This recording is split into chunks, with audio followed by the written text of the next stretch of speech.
everyone, this is Lou Powell, and today I am joined by Marko Muellner, who is our leader of our CX acceleration team. Welcome, Marko. Welcome, thank you for having me. And our guest today is Jeff Gothelf, who is a coach, speaker, author, and consultant. Welcome, and thank you for joining us, Jeff. My pleasure to be here, Lou. Thanks so much for having me. One of the readings that I thought was really interesting was Simon Wardley's perspective on pioneer settlers and town planners, where you look at it and say there are certain folks that are really good at, blue sky or greenfield, dream the impossible dream. And there's folks that are like, hey, I see your dream and I can make that real. And then there's folks that say, hey, that thing's real, but I can make it better and I can fine tune that thing. Does that seem to be something that plays in how we are working today inside of those product teams?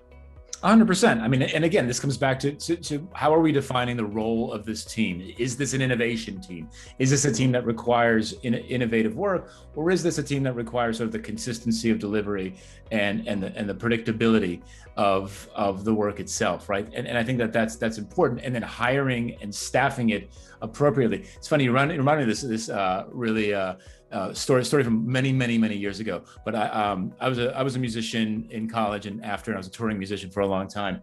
And I remember in college, and we played a lot of kind of improvisational music. Let's call it jam bands back then. And there was a guy we used to play with, and he was the guy's name was Winston, and Winston was a guitar major at school. So he was majoring in classical performance of guitar.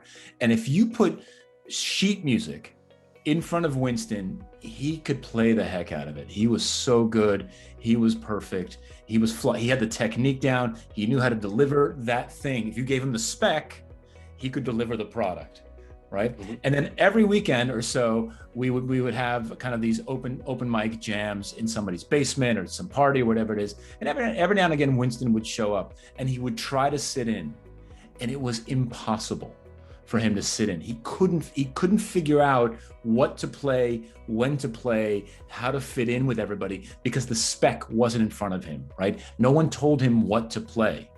And so I think that's a really clear illustration of having the right personality in the right situation, right? So innovative teams are creative improvisational teams that listen and learn and adjust course from each other. In those situations, people who need a spec to follow don't do well. People who need a recipe don't do well. However, in a very well-defined, clear performance situation, where someone has to basically deliver a thing that's already been defined by somebody else with very little variation, right? There are people who can execute that to a T. And so that's where people like Winston really fit, right? People who can read the script and follow the script. And so it's really important, I think, to recognize that. What situation is this? And then hire for that role and make sure that you've got the right people in the right places.